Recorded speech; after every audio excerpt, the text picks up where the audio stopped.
할렐루야. 오늘도 새날을 주신 하나님을 찬양합니다.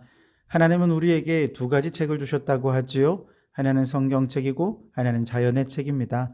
성경 말씀을 통해서 구원의 진리를 깨달았다면 자연 만물을 통해서 창조주 하나님의 신비를 찬양하고 높여드리는 아름다운 봄의 계절을 지나실 수 있기를 주님의 이름으로 축복합니다. 오늘 우리에게 주시는 하나님 말씀은 출애굽기 39장 말씀인데요. 그 가운데 8절에서 21절까지 말씀을 봉독해 드리겠습니다. 하나님의 말씀을 경청하시기 바랍니다. 그가 또 흉패를 정교하게 짜되 에봇과 같은 모양으로 금실과 청색, 자색, 홍색 실과 가늘게 꼰 배실로 하였으니 그것의 길이가 한 뼘, 너비가 한 뼘으로 네 모가 반듯하고 두 겹이며 그것에 네 줄 보석을 물렸으니 곧 홍보석, 황옥, 녹주옥이 첫 줄이요. 둘째 줄은 석류석, 남보석, 홍만호요. 셋째 줄은 호박, 백만호, 자수정이요. 넷째 줄은 녹보석, 호만호, 벼곡이라 다 금태에 물렸으니 이 보석들은 이스라엘의 아들들의 이름 곧 그들의 이름대로 12이라 도장을 새김같이 그 12지파의 각 이름을 새겼으며 그들이 또 순금으로 노끈처럼 사슬을 따 흉패에 붙이고 또 금태 둘과 금고리 둘을 만들어 그 두 고리를 흉패 두 끝에 달고 그 따은 두 금사슬을 흉패 끝 두 고리에 꿰 메었으며 그 따은 두 사슬의 다른 두 끝을 에봇 앞 두 어깨바지의 금태에 메고 또 금고리 둘을 만들어 흉패 두 끝에 달았으니 곧 그 에봇을 마주한 안쪽 가장자리에 달았으며 또 금고리 둘을 만들어 에봇 앞 두 어깨바지 아래 매는 자리 가까운 쪽 곧 정교하게 짠 에봇띠 위쪽에 달고 청색 끈으로 흉패고리와 에봇 고리에 꿰어 흉패로 정교하게 짠 에봇띠 위에 붙여서 에봇에서 벗어지지 않게 하였으니 여호와께서 모세에게 명령하신 대로 하였더라. 아멘. 오늘도 이 말씀을 통해 우리에게 주시는 하나님의 음성을 듣게 되기를 바랍니다.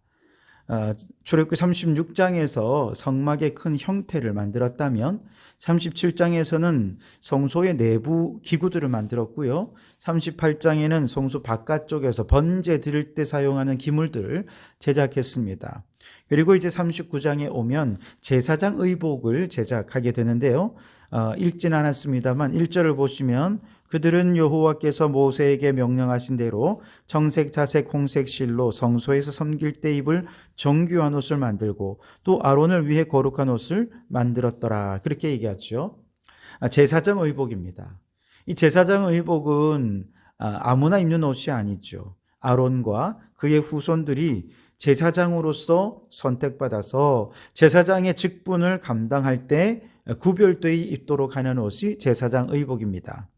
선택된 아론과 그 후손들이 아니라면 그 사람이 아무리 경건하고 믿음이 좋은 사람이라도 제사장의 의복을 입을 수는 없는 것이죠. 반면에 좀 믿음이 연약하고 제사장 임무 수행하기에 부족한 부분이 있다 하더라도 하나님께서 선택하시고 제사장직을 위임하신 이 아론과 그의 후손들이어야만 이 제사장의 의복을 입을 수가 있는 것입니다.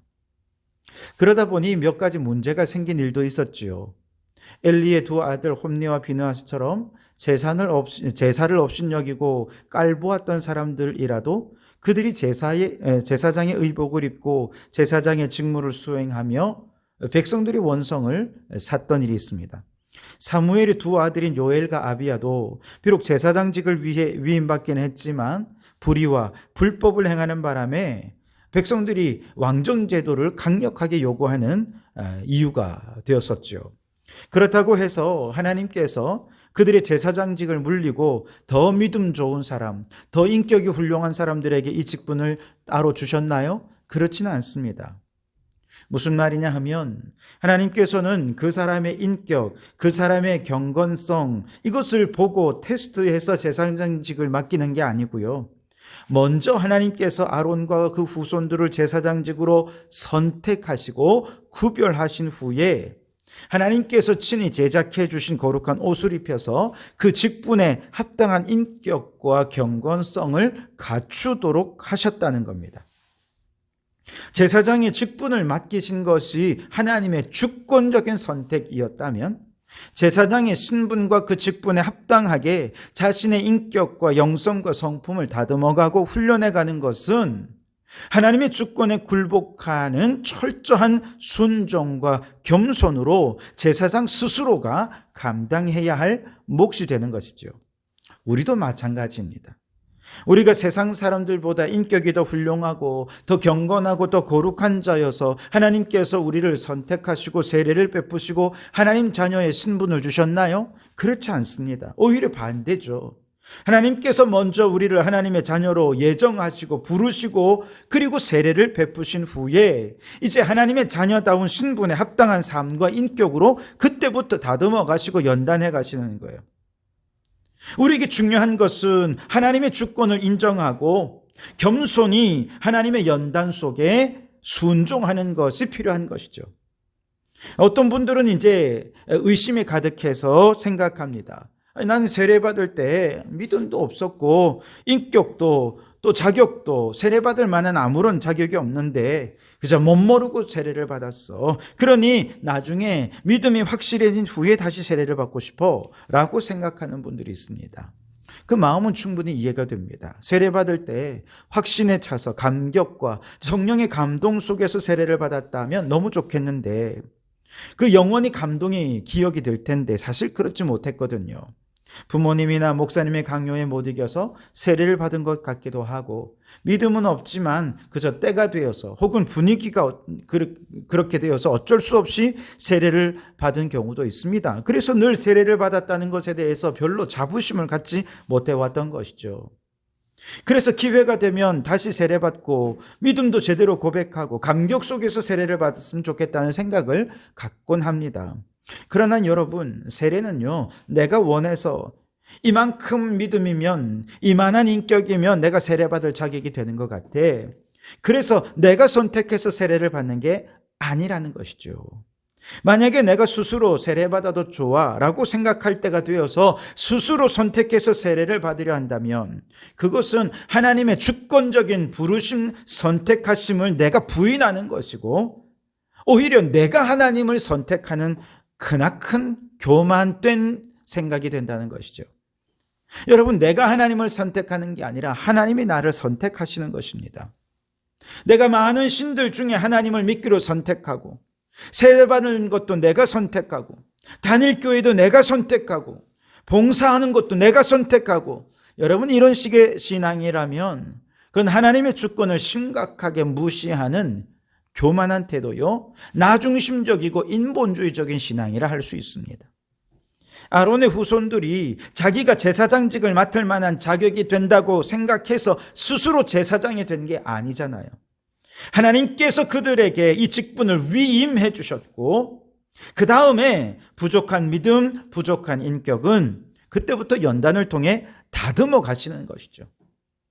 여러분, 예수 믿고 세례받았다고 해서 다 거룩해집니까? 다 어렵습니까? 인격이 훌륭합니까? 그렇지 않잖아요. 그렇다고 하나님의 선택이 잘못된 것입니까? 그건 더더욱 아닙니다. 그러면 왜 하나님께서 이렇게 선택하셔서 세례를 베푼 사람들이 세상 사람들보다 부끄러운 삶을 살고 스스로도 믿음이 희미한 의심이 가득한 삶을 살아가는 것입니까? 그 이유는 간단합니다. 먼저는 하나님의 예정과 부르심과 선택을 인정하지 않기 때문에 그렇습니다. 둘째는 이미 부르신 자들을 하나님의 자녀답게 살도록 지금도 연단하고 계신 하나님의 시험과 연단을 내가 거부하고 있기 때문에 그렇습니다. 여러분, 하나님이 우리를 부르셨습니다. 내가 선택한 게 아닙니다. 여러분이 받은 세례를 의심하지 마십시오. 그 세례 속에 하나님의 주권적인 부르심과 선택이 있다는 사실을 겸손히 믿으시기 바랍니다. 정말 중요한 것은 세례를 다시 받는 것이 아니라 이미 받은 세례 속에 하나님이 부르심에 있었음을 믿고 그러면 어떻게 이제 하나님의 부르심에 합당하게 하나님의 자녀다운 삶으로 세례 받은 자답게 살아갈 것인가? 라고 하는 겸손함이 있어야 하는 것이죠. 하나님은 여러분이 하나님의 자녀답게 살도록 그 이름에 합당한 믿음과 성품을 갖도록 지금도 연단하시고 시험하시고 교훈하시고 책망하고 계십니다. 그렇다면 우리는 하나님의 시험과 연단을 겸손히 수용해서 그 연단 속에서 하나님의 이름에 합당한 삶을 살아야 하는 것이죠. 제사장의 의복은 어떤 자격이나 조건을 보시고 입혀주는 옷이 아니고 하나님이 부르시고 선택한 자들에게 입혀주시는 의복입니다. 처음에는 제사장의 의복 속에 있는 사람의 인격과 삶의 믿음이 너무나 보잘것없을지 모르지만 제사장의 의복을 입고 제사를 진례하면서 겸손히 하나님의 부르심에 순종하면 어느 순간 그 인격과 삶이 제사장의 직분에 합당한 모습으로 성장해 가게 될 것입니다.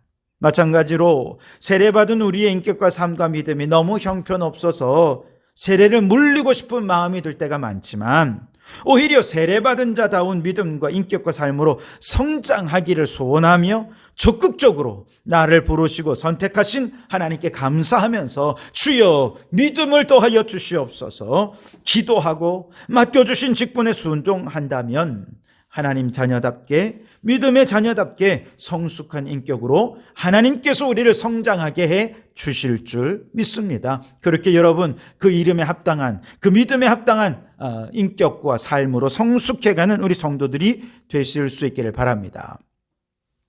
자, 이 에봇 이제 제사장의 의복에 에봇을 입고 그 에봇 위에는요 이스라엘 12지파의 이름이 새겨진 12개의 보석이 박혀 있습니다.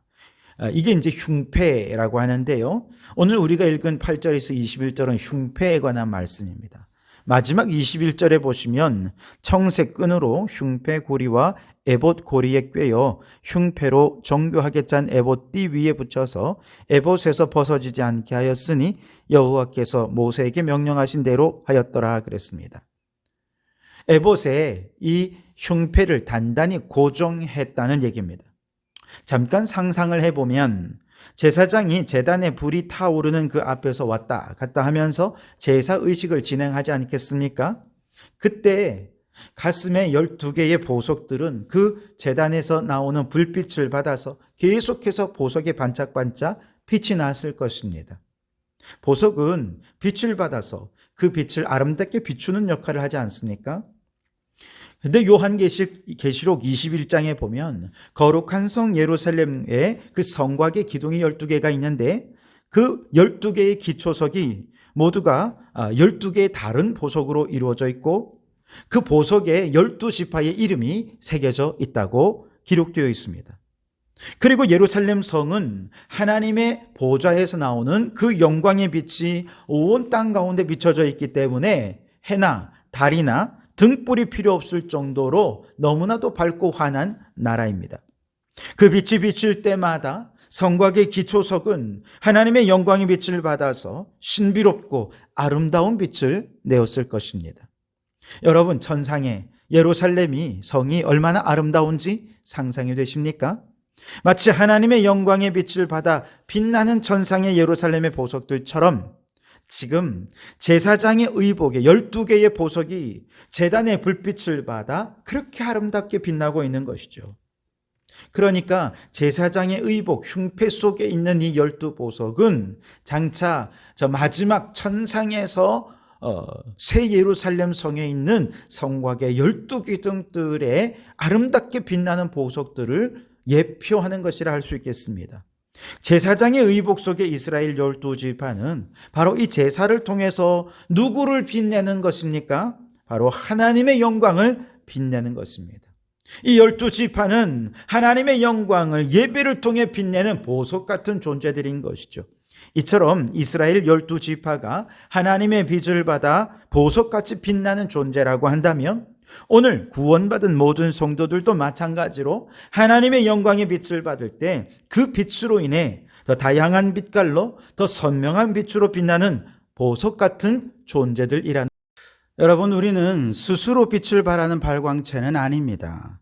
그런데 우리 성도들이 각자 삶의 자리에서 왕 같은 제사장으로서 하나님께 예배하는 삶을 살아갈 때 하나님은 바로 그곳에 보좌에 앉으시고 영광의 빛을 비추어 주셔서 나라고 하는 존재가 더 아름답게 보석처럼 빛나게 해 주시는 것입니다.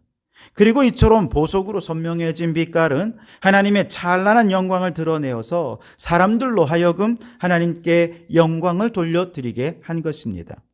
다니엘의 세 친구가 풀무불 속에서 살아나와 하나님의 영광의 빛을 비추자 느부갓네살 왕은 이때에 하나님께 영광을 돌려드리게 됐죠. 다리오 왕 때에도 다니엘이 사자굴 속에서 빛나는 보석으로 빛을 발했을 때 그 왕의 입에서 하나님을 찬송하며 영광을 돌려드렸습니다. 마찬가지로 우리 인생의 큰 시련과 연단의 순간, 우리가 죽기를 각오하는 보석 같은 믿음으로 하나님의 영광의 빛을 비춘다면 세상 사람들 입에서도 하나님을 찬송하며 영광을 돌려드리는 일들이 일어나게 될 줄 믿습니다. 그러므로 여러분의 삶의 자리에서 왕 같은 제사장으로서 예배하는 삶을 살아가실 수 있길 바랍니다.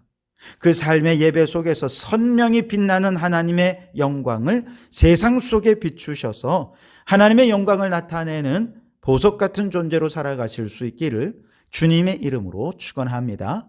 기도하겠습니다.